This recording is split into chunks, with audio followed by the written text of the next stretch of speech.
Hello viewers, friends and students. I am Kiran Sharma. Students मैं आपको basic English बता रहा हूँ। बेसिक इंग्लिश में मैंने इससे पहले बताया आपको कि एक टेबल के द्वारा मैंने आपको 12 टेंसेस यानी टेंस वैसे तो मेनली 3 होते हैं, लेकिन हर टेंस के 4 पार्ट्स होते हैं और जब 4 पार्ट्स होते हैं तो 4 और 3 पार्ट्स को तीनों के मिलाकर के 12 टेंसेस हो जाते हैं। तो मैं स्टूडेंट्स आज आपको ये बताने वाला हूँ कि एक सेंटेंस को हम 12 टेंसेस में किस तरीके से हिंदी में लिख सकते हैं और उसको इंग्लिश में कैसे ट्रांसलेट कर सकते हैं। स्टूडेंट्स इससे पहले मैंने रूल्स भी आपको बताए हुए, हर टेंस का रूल्स क्या होता है। रूल्स यानी जब हम एक टेंस से दूसरे टेंस में जाते हैं तो हमें दो ही चीजें चेंज करनी पड़ती है, या तो हेल्पिंग वर्ब और मेन वर्ब। यानी हेल्पिंग वर्ब तो अपनी हर टेंस की अपनी एक पर्टिकुलर हेल्पिंग वर्ब होती है और किसी किसी की जो है मेन वर्ब भी कुछ कॉमन होती है, लेकिन उसमें भी कुछ चेंज होती है। तो स्टूडेंट्स मैं आपको ये बताने वाला हूँ कि एक सेंटेंस को हम 12 तरीके से किस तरीके से लिखते हैं। तो मैं अगर एक सेंटेंस ले रहा हूँ यहाँ पे, वह पतंग उड़ाता है, तो ये स्टूडेंट्स हमें ये पता है कि प्रेजेंट इंडेफिनिट का वाक्य है और प्रेजेंट इंडेफिनिट के वाक्य में हमें ये पता है कि अगर सब्जेक्ट सिंगुलर होता है तो वर्ब की फर्स्ट फॉर्म में एस या एस लगाते हैं, और अगर सब्जेक्ट जो प्लूरल होता है तो वर्ब की फर्स्ट फॉर्म ही लगाते हैं। तो स्टूडेंट्स यहाँ पे है कि प्रेजेंट इंडेफिनिट में वह पतंग उड़ाता है, तो देखिए हम क्या करेंगे, ये हो जाएगा ही फ्लाइज अ काइट। यानी ये सेंटेंस ही फ्लाइज अ काइट यानी वह एक पतंग उड़ाता है या वह पतंग उड़ाता है। स्टूडेंट्स इस वाक्य को हम प्रेजेंट कॉन्टिन्यूअस में कैसे लिख सकते हैं। तो देखिए इस वाक्य को हम प्रेजेंट कॉन्टिन्यूअस में लिख सकते हैं कि वह पतंग उड़ा रहा है। यानी ये सेंटेंस हमारा प्रेजेंट कॉन्टिन्यूअस का है क्योंकि लास्ट में रहा है, रही है, रहे, आया आया है और इसके रूल्स भी मैंने पहले बताए हुए। तो इसमें क्या होता है, is R am helping verb होती है और वर्ब की फर्स्ट फॉर्म में आईएनजी लगाते हैं। तो देखिए ये स्टूडेंट्स ये क्या बनेगा, या हो जाएगा ही, और ही हमें पता है सिंगुलर है तो इज लगेगा, और फ्लाइंग हो जाएगा एफ, फ्लाइंग ए काइट। सेंटेंस हमारा बनेगा he is flying a kite यानी वह पतंग उड़ा रहा है। ये हमारा हो गया पास्ट कॉन्टिन्यूअस का। अब अगर प्रेजेंट कॉन्टिन्यूअस का वाक्य, अगर मैं आगे तीसरा वाक्य आता है तो टेंस आता है प्रेजेंट परफेक्ट का। देखिए प्रेजेंट परफेक्ट में क्या होता है कि जहां पे काम पूरा हो जाता है, और जहां पे काम पूरा हो जाता है तो या तो लिया है या खत्म कर लिया है, पढ़ लिया है, इस तरीके का वाक्य होगा, या फिर चुका चुकी लगा होगा। तो मैं अगर कहूं तो ये वाक्य कैसे बनेगा कि वह पतंग उड़ा चुका है। यानी ये वाक्य हिंदी में वह पतंग उड़ाता का प्रेजेंट परफेक्ट में वह पतंग उड़ा चुका है होगा। और स्टूडेंट्स इसको हम जब इंग्लिश में ट्रांसलेट करते हैं तो परफेक्ट के वाक्य में दो हेल्पिंग वर्ब होती है, हैज और have, has for singular and have for plural, और वर्ब की थर्ड फॉर्म लगाते हैं। तो स्टूडेंट्स यहाँ पे देखिए क्या करेंगे, ही क्या करते हैं, हैज और हैव लगाते हैं, तो ही सिंगुलर है तो हैज आएगा, ही हैज, वर्ब की थर्ड फॉर्म लगेगी फ्लॉन, फ्लॉन अ काइट।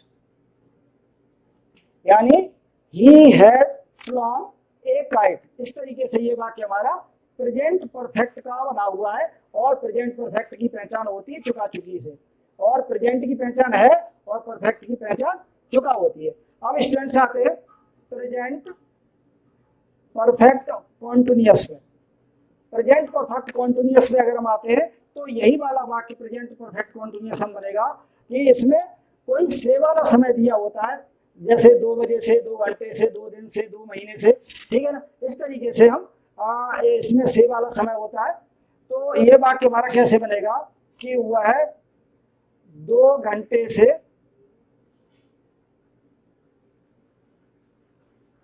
पतंग उड़ा रहा है।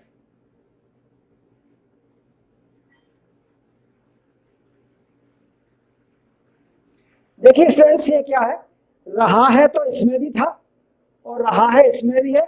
इसमें और इसमें सिर्फ यही फर्क है कि समय लगा हुआ है से वाला, यानी 2 घंटे से, यानी। और दूसरा कॉमन चीज क्या होती है, अगर यहाँ रहा लगा है, यहाँ भी रहा लगा है, तो जब इसमें आईएनजी लगा है तो इसमें भी आईएनजी लगेगा।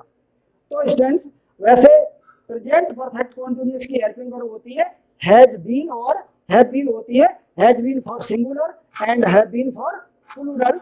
और टाइम के लिए जो से लगा होता है, ये कंजक्शन जो लगा हुआ है, सॉरी, ये जो प्रोपोजिशन लगा हुआ है, और ये प्रोपोजिशन की यानी सिंस या फॉर का होता है। और सिंस होता है निश्चित समय के लिए और फॉर होता है अनिश्चित समय के लिए। तो देखिए स्टूडेंट्स क्या बनेगा कि ये बन जाएगा he has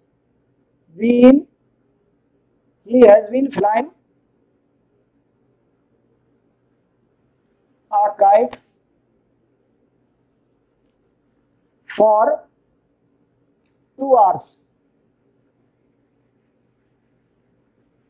ये सेंटेंस हमारा बनेगा he has been flying a kite for 2 hours। 2 hours definite time नहीं है, यानी इंडेफिनिट टाइम है, तो इंडेफिनिट टाइम के लिए हम फॉर का प्रयोग करते हैं और इसमें हैज बीन और वर्ब में आईएनजी लगाते हैं। तो स्टूडेंट्स, ये थे हमारे present indefinite, present continuous, present perfect और प्रेजेंट परफेक्ट कॉन्टिन्यूअस के बाद अब मैं बताता हूं कि अब आता हूं पास्ट पे। देखिए पास्ट इंडेफिनिट, पास्ट इंडेफिनिट में यही सेंटेंस कैसे बनेगा, तो मैंने ये बताया था कि या तो वाक्य के अंत में ता था या ती थी या ते थे लगा होगा, या ये लगा होगा। क्या लगा होगा, अगर मैं कहूं कि उसने पतंग उड़ाई या वह पतंग उड़ाता था, तो बात एक ही होती है। तो अगर मैं इस वाक्य को लिखूं कि वह पतंग उड़ाता था, यानी पास्ट का है तो पास्ट की पहचान था होती है, और इंडेफिनिट का है तो ता है, यानी पास्ट इंडेफिनिट है तो ता था लगेगा, प्रेजेंट इंडेफिनिट है तो ता है लगेगा, और फ्यूचर होगा तो ता और गागी के लगेगा। तो इस तरीके से स्टूडेंट्स, ये हमारा पास्ट इंडेफिनिट का वाक्य है। और पास्ट इंडेफिनिट का रूल ये होता है कि अगर सब्जेक्ट चाहे सिंगुलर हो या प्लूरल हो, इसमें हमेशा वर्ब की सेकंड फॉर्म रहती है। इसमें एफर्मेटिव सेंटेंस में कोई भी हेल्पिंग वर्ब नहीं दिखाई देती है। तो ये वाक्य हमारा बन जाएगा ही फ्लू अ काइट, यानी ये वाक्य हमारा बन जाएगा ही फ्लू अ काइट, यानी उसने पतंग उड़ाई या वह पतंग उड़ाता था। अब आता है स्टूडेंट्स पास्ट कॉन्टिन्यूअस में। देखिए पास्ट कॉन्टिन्यूअस में क्या होता है, पास्ट कॉन्टिन्यूअस में ये वाक्य बनेगा वह पतंग उड़ा रहा था। क्या बनेगा, देखिए कॉन्टिन्यूअस की पहचान रहा रही रहे से होती है, पास्ट की पहचान था है, तो पास्ट कॉन्टिन्यूअस की पहचान वह पतंग उड़ा रहा था हो जाएगा। तो स्टूडेंट देखिए क्या वो बनेगा इसका सेंटेंस। मैंने बताया था कि जो पास्ट कॉन्टिन्यूअस की जो हेल्पिंग वर्ब होती है वो वाज और वर्ब होती है, यानी was for singular and verb for plural, और वर्ब में आईएनजी। तो देखिए ये सेंटेंस क्या बनेगा, ये बनेगा हमारा he was flying a kite, यानी he was flying a kite. He singular है तो वाज आएगा, वाज, उसके बाद वर्ब आएगी फ्लाई, फ्लाई की में आईएनजी लगा देंगे तो फ्लाइंग हो जाएगा अ काइट, जो कि एडिट है। तो स्टूडेंट्स इससे और इसमें क्या फर्क है, यहाँ पे वाज लग गया और फ्लीइंग फ्लू का फ्लाइंग हो गया है। अब आते हैं स्टूडेंट्स पास्ट परफेक्ट में। पास्ट परफेक्ट में क्या होता है, यही वाक्य हमारा बनेगा वह पतंग उड़ा चुका था, यानी वह पतंग उड़ा चुका था। तो इसमें क्या होता है कि मैंने बताया जो परफेक्ट होता है उसमें चुका चुकी चुके लगा होता है, या लिया लिए लगा होगा, लिया लगा होगा, या लास्ट में था जरूर लगा होगा क्योंकि पास्ट का वाक्य है। तो स्टूडेंट्स इसके रूल्स क्या होते हैं, इसमें सिर्फ एक ही हेल्पिंग वर्ब होती है, वो होती है हैड और वर्ब की थर्ड फॉर्म। तो स्टूडेंट्स इस वाक्य को अगर हम ट्रांसलेट करते हैं तो देखिए क्या होगा, he had flown a kite, यानी he had flown a kite. Students हमें इसमें एक ही हेल्पिंग वर्ब होती है। जब एक हेल्पिंग वर्ब होती है तो हमें इसमें सिंगुलर और प्लूरल देखने की कोई जरूरत नहीं होती है, और वर्ब की थर्ड फॉर्म रहती है। परफेक्ट है, परफेक्ट में तो वर्ब की थर्ड फॉर्म रहती है। अब आते हैं past perfect continuous. Perfect continuous में, तो पास्ट परफेक्ट कॉन्टिन्यूअस में हमारा ये वाक्य बन जाएगा कि वह 2 घंटे से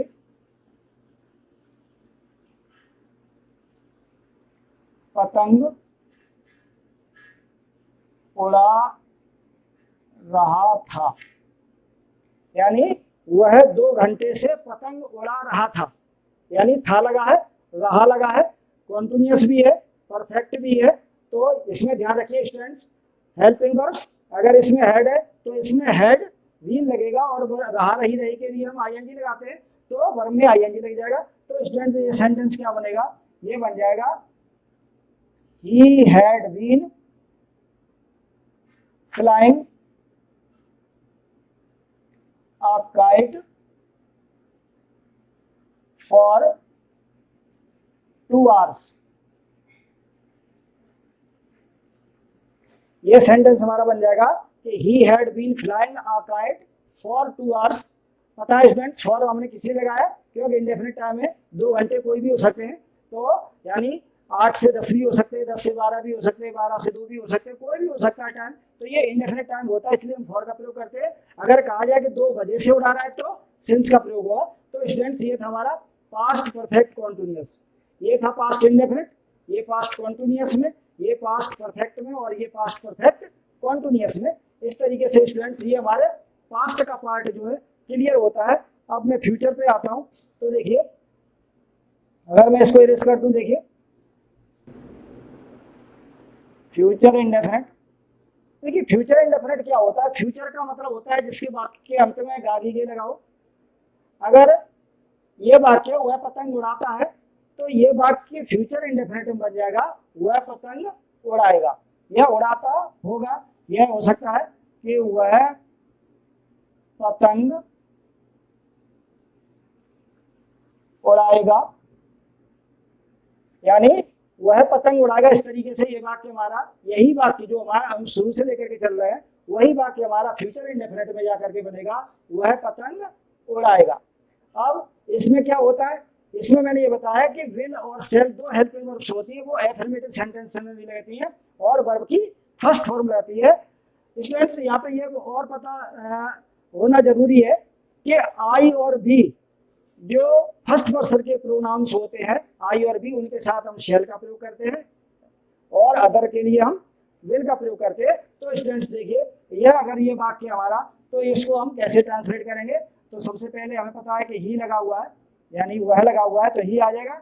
और इसमें मैंने बताया कि विल और सेल 2 हेल्पिंग वर्ब होती है, तो ही के साथ क्या आएगा, विल आएगा। He will fly, first form आती है आ काइट, क्या बन जाएगा, यानी ये सेंटेंस हमारा बन जाएगा he will fly a kite. यानी इसमें जो है वर्ब की फर्स्ट फॉर्म से पहले यानी हेल्पिंग वर्ब जो रहती है वो विल और सेल लगती है। सेल फॉर आई और we only and will for others, यानी आई और बी को छोड़ करके। अब आते हैं स्टूडेंट्स हम फ्यूचर कॉन्टिन्यूअस पे आते हैं। फ्यूचर कॉन्टिन्यूअस में यही वाला वाक्य हमारा बन जाएगा कि वह पतंग उड़ा रहा होगा। क्या बनेगा सेंटेंस, वह पतंग उड़ा रहा होगा, यानी यही बात जो हमने पहले लिया था। अब स्टूडेंट्स इसमें क्या होता है, रूल इसमें रूल होते हैं कि इसमें जो विल और सेल लगते हैं तो इसमें विल बी और सेल भी लग जाते हैं और वर्ब में आईएनजी लगेगा, यानी रहा लगा इसलिए। तो ये हो जाएगा he will be flying a kite, यानी सेंटेंस हमारा बन जाएगा he will be flying a kite, यानी वह पतंग उड़ा रहा होगा, यानी फ्यूचर कॉन्टिन्यूअस का वाक्य है। अब आते हैं स्टूडेंट्स फ्यूचर परफेक्ट में। फ्यूचर परफेक्ट में यही वाक्य कैसे बनेगा कि वह पतंग उड़ा चुका होगा। देखिए इन सब वाक्यों में लास्ट में गा गी गे लग रहा है, इसमें भी गा है, यहाँ पे भी गा है, यहाँ पे भी गा है, यानी फ्यूचर की पहचान ही गागी से होती है कि जिस वाक्य के अंत में गागी गया है तो वह पतंग उड़ा चुका होगा, ये वाक्य बनेगा फ्यूचर परफेक्ट का। और जब फ्यूचर परफेक्ट की बात आती है तो इसमें हेल्पिंग वर्ब विल हैव और शैल हैव, यानी शैल हैव फॉर आई और बी एंड अदर्स के लिए विल हैव का प्रयोग होता है प्लस वर्ब की थर्ड फॉर्म। क्यों? क्योंकि यहाँ पे काम पूरा हो चुका होता है, यानी चुका लगा है, परफेक्ट है, तो परफेक्ट में वर्ब की थर्ड फॉर्म आती है। तो ये वाक्य हो जाएगा he will have flown a kite. क्या बनेगा सेंटेंस? ही विल हैव, यानी ये हमारी पूरी हेल्पिंग वर्ब है और वर्ब की थर्ड फॉर्म है फ्लॉन अ काइट, यानी और ये ऑब्जेक्ट है। तो इस तरीके से ये वाक्य हमारा वह पतंग उड़ा चुका होगा, इस तरीके से हम इसको ट्रांसलेट करेंगे। अब आता है स्टूडेंट्स हमारा जो लास्ट है वो है हमारा फ्यूचर परफेक्ट कॉन्टिन्यूअस। देखिए फ्यूचर परफेक्ट कॉन्टिन्यूअस में क्या होता है, मैं पता है कि रहा रही रहे तो लगा होता है, लेकिन इसमें कोई से वाला समय भी दिया होता है। तो ये वाक्य बन जाएगा कि वह 2 घंटे से पतंग उड़ा रहा होगा। क्या है स्टूडेंट्स? ये है वह 2 घंटे से पतंग उड़ा रहा होगा, यानी यही बात जो पहला हम वही बात को लेकर के चल रहे हैं, यानी ये लास्ट हमारा टेंस है, यानी ये फ्यूचर परफेक्ट कॉन्टिन्यूअस टेंस है। इसमें गागी गे तो लगाई है, उसमें से वाला समय और लगा हुआ है 2 घंटे से, इस तरीके से। अब स्टूडेंट्स इसमें क्या होता है, रूल्स क्या होते हैं, इसमें भी जो इसमें विल हैव और शैल हैव रहता है तो इसमें विल हैव बीन और शैल हैव बीन लग जाएगा प्लस वर्ब में फर्स्ट फॉर्म में आईएनजी लगेगा। तो देखिए क्या बनेगा, ये हो जाएगा he will have been flying a kite for 2 hours, यानी ये सेंटेंस बन जाएगा students he will have been flying a kite for 2 hours, यानी इसमें सिंस और फॉर का प्रयोग होता है और इसी वजह से इसको परफेक्ट कॉन्टिन्यूअस कहते हैं। अगर गागी के लगा तो फ्यूचर का होगा, रहा रही है ही वो लगा होगा तो प्रेजेंट का होगा, और था थी थे लगा होगा तो पास्ट का होगा। तो इस तरीके से स्टूडेंट्स ये एक सेंटेंस है। इस सेंटेंस को मैंने आपको 12 तरीके से हिंदी से इंग्लिश में ट्रांसलेट करके बताया है, और आपको भी अगर 1-2 वाक्य लेकर के आप इसी तरीके से 12 टेंसों में उसको लिखने की कोशिश करें और हिंदी से इंग्लिश में ट्रांसलेट करने की प्रैक्टिस करें तो मुझे नहीं लगता कि ऐसा कोई प्रॉब्लम इसमें आ सकती है। यानी इस तरीके से अगर आप करेंगे तो ये भी आपको ये 12 टेंसों में एक वाक्य को ट्रांसलेट करना किस तरीके से होता है ये बिल्कुल क्लियर हो जाएगा। Thank you.